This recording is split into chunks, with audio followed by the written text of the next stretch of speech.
We should not engage in this war. Look, there's a lot of saber rattling. There's a lot of fear mongering about Iran building nuclear weapons, even though the intel is obviously contradicting. You have Israel saying weeks ago, they shared their intel with the United States and the administration rejected it. Our intelligence community rejected it. They said Iran is not weeks away from building a nuclear weapon. But you want to know something? There are two countries in this whole scenario that do have nuclear weapons. One, of course, is the United States of America. The other, they don't acknowledge it, is Israel. So they act like, oh, we're just little lambs, and it's such a big threat. Shout out to Anna Kasparian for the way that she speaks on CNN. So on CNN, on Newsnight, with Abby Phillip on CNN, Anna Kasparian was breaking down, the relationship of America with Israel. Of course, we're going to see excerpts from TYT as well of her talking to a co-host about this. And with the current situation, it's crazy because I'll be fully transparent. This is obviously not a brand new clip, but it is so relevant to this moment, 7 months later, where we have amassed a huge military buildup in the Middle East. And guess what? We're getting ready to go to war with Iran. So we will speak about what's going on with that in full reality. But let's go ahead and get into this. Okay, the whole thing about nuclear weapons, the reason why the United States can't allow Ukraine to do whatever it wants against Russia is because they're a nuclear power. It is a deterrent. Well, Ukraine had nukes, remember. Israel doesn't want Iran to have a deterrent. Now, in a perfect world, neither of those countries would have nuclear weapons, but one of them does, and the one that does loves to cry about how it's always under threat while it's bombing Iranian embassies in places like Syria. So let me just real quick cut back in, and please guys don't forget to hit the like and subscribe button and the notification bell. Thank you to every eye that lands on this video. You see this guy here, Shermichael? He should be talking like this too, but he's not, because he's part of the Republican Party, so he knows that he cannot speak up against what's going on in Iran.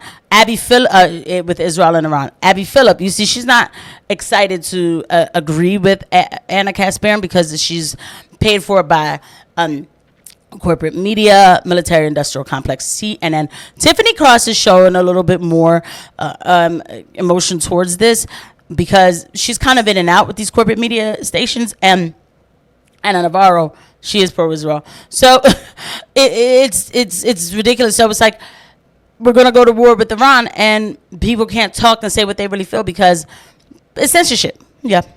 Well, it's literally allowing its IDF soldiers to shoot at international diplomats as they're visiting Jenin. Like, are we ever going to at least address the belligerence of the current Israeli government? Also shooting at people in Gaza when they're trying to get aid. Yeah, exactly. I didn't expect anyone to agree with me. You never hear that on cable news. I will admit that. And I'm not trying to give myself props. There was a huge part of me, Kate, that was terrified as I was saying it. And that's why my voice sounds a little different, because I was just a little bit terrified of what's going to happen after I say this. But for me, it was really, really important to get that message across. Yeah, I think you got it across well. And just to go back to the debate with Adam for a second, you had mentioned the Jenin incident in that clip, and in the debate, I believe it was with Adam, when you brought that up, he made a comment that was oh no, it was a misunderstanding. Yeah, it's always a misunderstanding, always. And then just blew right past it. Okay. So there's never a response. I think that you managed, that's the longest I've ever seen anyone talk on CNN on a debate panel without. Yeah, seriously, it was. And Shermichael was sitting there. There's at one point, that's why I kept circling. If you saw with my arrow, with my cursor, I was circling Shermichael because you could tell he's looking how long is this going to last?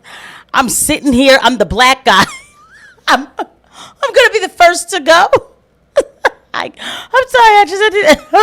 No, what you didn't see, because he's sitting there and he's just why is she sitting next to me? She's put my job at risk. She's put my life at risk. I am the black. I am the first guy that's going to be canceled over this, and I didn't even say anything. So it's just funny because you could see the tense feeling of ooh, what is she saying? I want to get to the next clip from CNN about this. I did take one small thing she said as an opportunity to add to it. So let's take a look at L2. their JV team in Yemen. They're historically And so weakened in That's this why moment. suddenly you're seeing them take advantage of something that when I was at the White House back, this is 2010 and 11, Israel had been planning attacks back then. They've planned this for years and years. 33-year war in the making. I mean, Netanyahu's been saying that Iran is on the precipice of having a nuclear weapon like 33 years ago. That's what it is. It's the IA. The black people on this panel are definitely not. When it comes to Israel, let me just real quick mute it and let it play. The black people are not about it. Look at her hand. She's like, well, okay, yeah. Like Abby's like, how they're gonna fire me? Like I gotta feed my daughter. I have, like. That's crazy. Black people are always about it, ready to call somebody white supremacist, but when it comes to something like this, they all pretty much stay out of it. Yeah, for the most part, yeah. Iran, we have to have, regime change. Like, just she annoyed me, right? Because she's like, oh, I wouldn't have been in favor of striking Iran's nuclear sites before, but I'm in favor now. And it's like, okay, but what changed? Yeah. That they're enriching more uranium. Okay, but can you blame them considering the fact that like why would you abide by a nuclear deal that doesn't exist? Exactly. Trump came in 2018. He ripped up the nuclear deal. That Barack Obama worked really hard. That's probably the only good thing he did in his term. Because it's good to have transparency. We keep saying these people are building nukes. So Barack Obama was like, well, let's see if this is happening. And what ended up happening was that Trump came in and he ripped up the deal.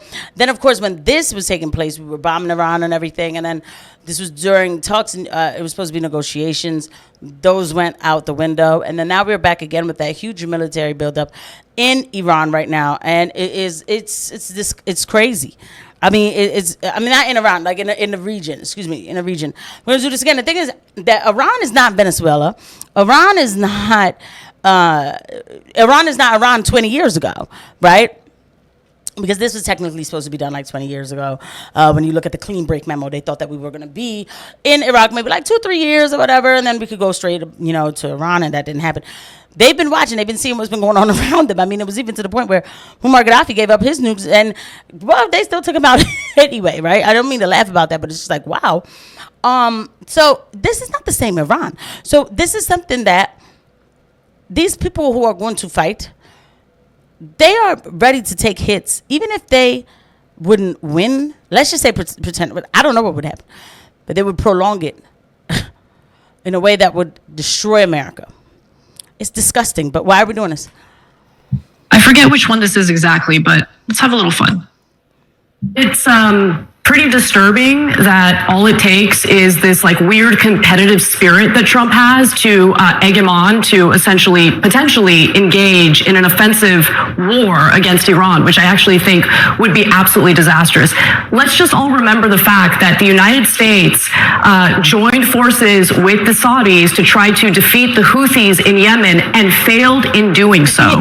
The way that we discuss regime change wars in this country is absolutely ridiculous, especially when you're talking about a country like Iran, which has far more military capability than Iraq did. The terrain, the land mass of Iran is obviously a lot more challenging for the United States if we decide to make the mistake of engaging in this war. They have a lot more resilience. Let's just keep it real. They do. We've sanctioned them to high heavens. Why do you think Russia is able to still hold on in this war? Or whatever's going on with that. And they don't call it a war. They still call it a special military operation. They have not called it a war. We beat these people down. Our establishment beats them down. They get stronger. So they can handle certain things. Do not think for a second that it's just going to be easy to sweep in like Venezuela. Venezuela probably didn't even realize this was going to happen per se. They probably just thought like, oh, this was just jokes and games for a while. Iran's been watching carefully. So again, it is frustrating. It's tired. Like we're doing this again. We're getting ready, and people are like, oh, you just have Iraq war syndrome. It's not going to be like that. Okay, yeah, sure. Let's see. But I pray that it doesn't go down like this. But shout out to Anna Kasparian for bringing the truth to CNN. See you guys at the next one. Bye.